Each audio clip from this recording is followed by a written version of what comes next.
another day. We're glad to be here in the Holy Land with Steve and Janet Ray. And hello to my mom there in Omaha, Nebraska. We're going to have a great day. Come with us. Wish you were all here. It was a great day and it smells so good and fresh here. And right out there is a fishing boat going out, coming in actually. There's a fishing boat right there on the Sea of Galilee. What do you have? A bird. Wow, a baby bird. What are you going to do with him? Put him back. Put him so his mom can find him? Yeah. All right, you're a nice girl. Good morning. We're all boarding the bus and we're heading to the Mount of Beatitudes for Mass.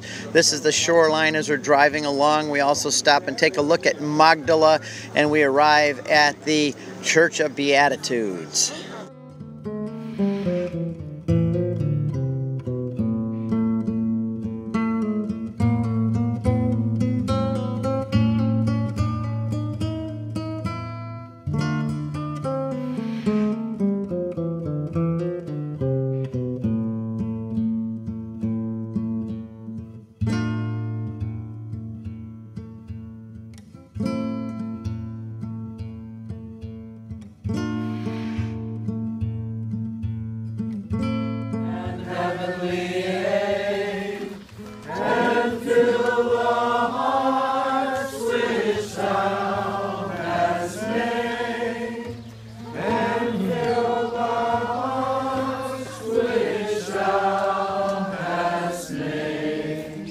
Verse 3, praise thee the Father.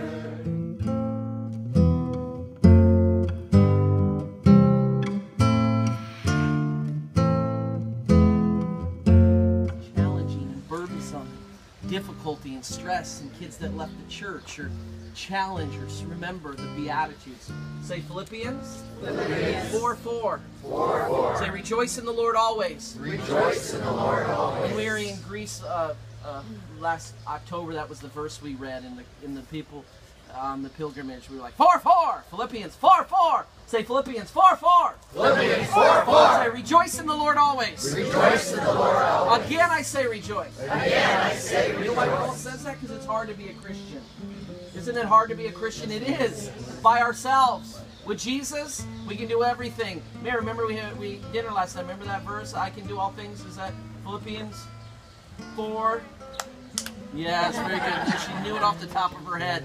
Philippians 4:13. Say Philippians. Philippians 4:4. 4:4. Say I promise. I promise. Use your pinky. Say I promise. I promise. When I go home, I'm not going to be a big fat grouch. I'm not going to be a big fat grouch. Even when people annoy me. Even when people annoy me. Or they're boring. Or they're boring. No, I just saw someone. I think I just saw some wife hit her husband's knee. Like, you better listen. Okay, so don't worry. Now all the wives are gonna go, bam. I just saw a wife point to her husband and say, hey, remember. I love here. So are we gonna be joyful at home? Yes. How about be joyful in marriage? Yes. Is marriage challenging at times? Yes. Yes, that's why you got a sacrament, right? A sacrament. So remember, say the 8 Beatitudes. 8 Beatitudes. Where they found go, whoop. Whoop. I doubt that in kindergarten. I used to just put my hand here and this little boy goes, hey father, you should go, whoop. I go, okay, here we go. Whoop. Say Matthew 5:3-12. Matthew 5:3-12. Say humility. Humility. Born for sins. Third one is me. Fourth one is holiness. Fifth one is mercy. Sixth one is purity. Disciples. Jesus is praying on Mount of Olives, and one of his disciples came to Jesus up into the Golan Heights to visit Banyas. Master, teach us how to pray like John taught his disciples, which you learn that John was a very famous figure in Jerusalem. I always say after the baptism, when we get there, I'm going to tell people about the place where Jesus gave Peter the keys and named him Peter the Rock. The ways of the Lord. That's what we say about John all the time. Where?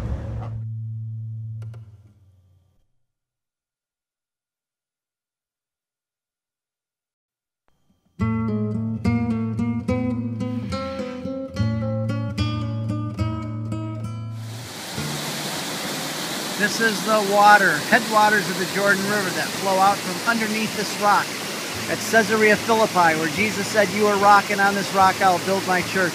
And the gates of hell," right there, "will not prevail against it."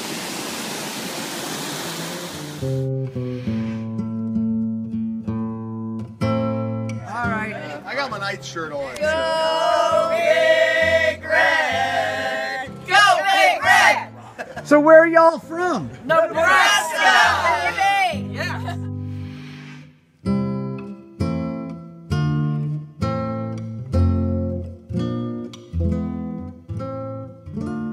If it's a group of people, you say y'all. And if it's a whole bunch of people, you say all y'all. When Jesus, I'm trying to get this going in Michigan, because it's very good. I mean, I have to describe whether the you I'm saying is one, a singular, plural, or a bunch of people. But if I could say you, y'all, or all y'all, it's very clear what. The problem is Jesus didn't say to the disciples, "I'm giving all y'all the keys."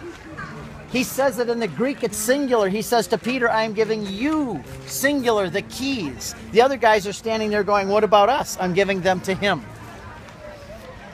That's a significant thing. What do the keys represent? Where does that come from? It comes from the Old Testament. You're going to hear me say this all the time.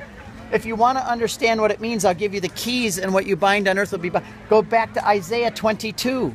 Verse 22, where it says, "I will give him the keys of the kingdom of David, and what he opens no man will shut, and what he shuts no man will open." What happens in the Old Testament is the king would have a court. The king becomes the king. What's the first thing the king does is he appoints a royal steward, like a vice president. And he gives his keys, and they weren't keys like we have, these cool keys that you just put on the door. The keys back then were big 2x4 keys. You'd have to go to the lumber yard. You can't go to Kmart's to get these duplicates. You got to go to the lumber yard. They're 2x4 keys. And there was only one set. You don't make copies of these sets. And the king would give those to his royal steward. They belonged to the king. And the king would give the keys to his royal steward, the number 2 man in the kingdom. And that man would walk through the city of Jerusalem, and those keys would be going clunk, clunk, clunk as he walked. They had a special robe.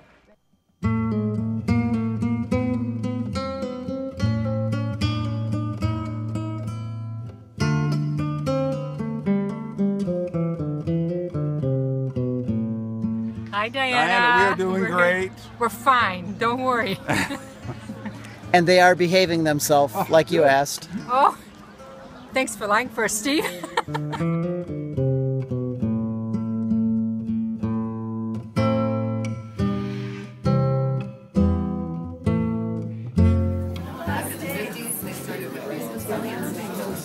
There goes the goat yogurt, lebna. Goat yogurt first goes on the bread, and a little olive oil, and then the za'atar herb. Then it's wrapped up tight and put on the grill to get warm. And there's the sandwich. The owner of the restaurant making the Drew's bread sandwiches. Good job.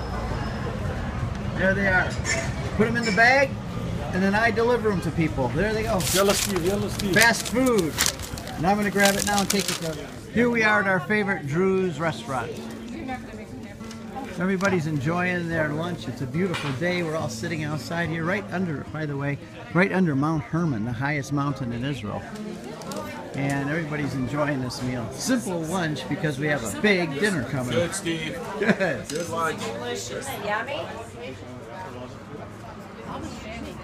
And there's the grill.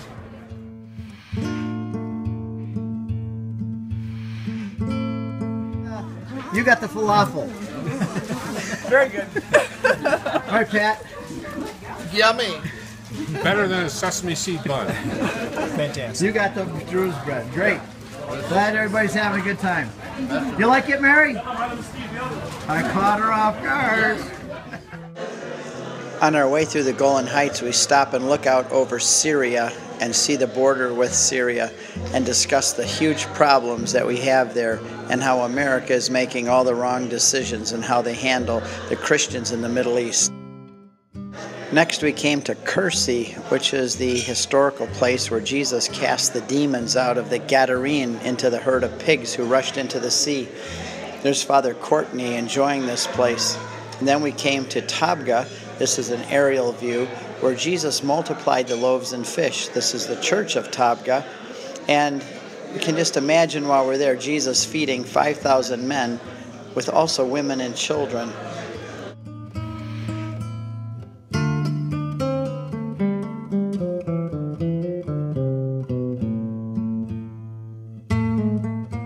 The rock under the altar marks the place where Jesus multiplied the loaves and fish, and this mosaic that's still there has been there since the 5th century. Next, we went to the Church of the Primacy of St. Peter, and I gave my talk on John chapter 21 about Jesus feeding his disciples at the charcoal fire. It's always a fun talk to give. It's one of my favorites in the whole Holy Land.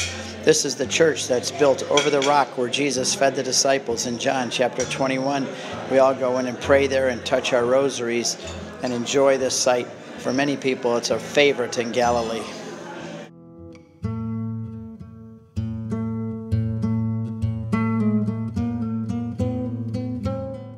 Everyone loves going down to the shore of Galilee, where Jesus called the fishermen and told them to cast their nets, and they got 153 fish. A lot of people like to get their feet wet, let the little fish nibble on their toes. Village.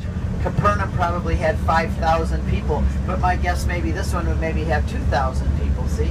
It would be a smaller village. But there you can still see the basalt where they were, and they found the old synagogue with the chair of Moses. I'll finish what I was saying. Israel had the chair of Moses. The new Israel is a church that has the chair of Peter. And that authority has carried down all the way from Jesus until now. But if you think about it, Pope Francis does not just sit on the chair of Peter. He also has assumed the chair of Moses, because that was handed on to the church. So the chair that St. Francis is sitting on now is 3,500 years old. Wow. For 3,500 years, the people of God have been able to hear the words, "Thus saith the Lord," and trust them.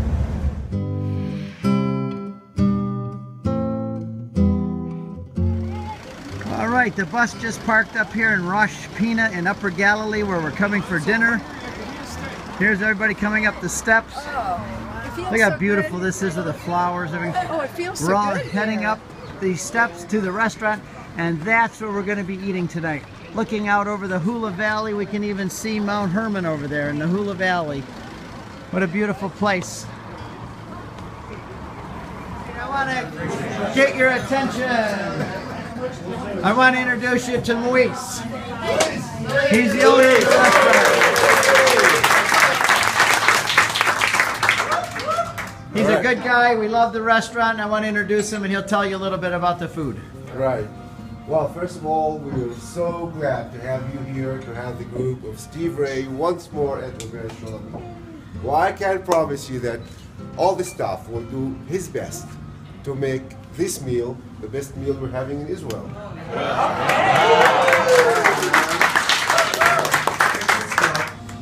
You can tell me in the end. We'll see how we can fix it. All right.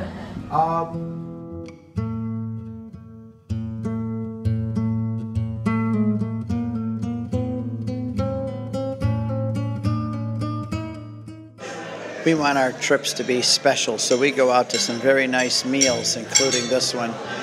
And then on the way home, we turn the bus into a comedy club, and we have a lot of fun as we're on our way back to the Ron Beach Hotel, so that everyone has some time to enjoy the sea and rest up a little bit before they go to bed tonight. Great day.